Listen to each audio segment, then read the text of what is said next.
2 plus 3 gives us 5.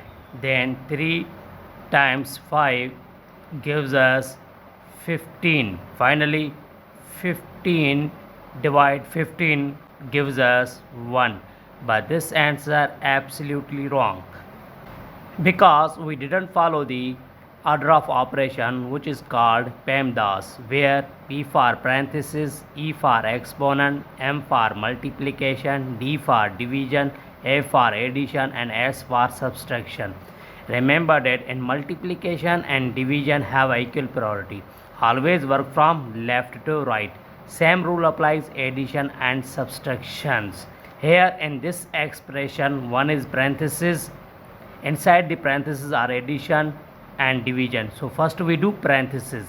Here 15 divide 3 times. Now 2 plus 3 gives us 5. Now here in this expression, one is division and multiplication. We know that multiplication and division have equal priority. Always work from left to right. So first we do division. Now 15 divide 3 times 5. Now here 3 and 15 cancels to each other is 1, and here is 5. So expression is 5 times 5 gives us 25. This is the right answer.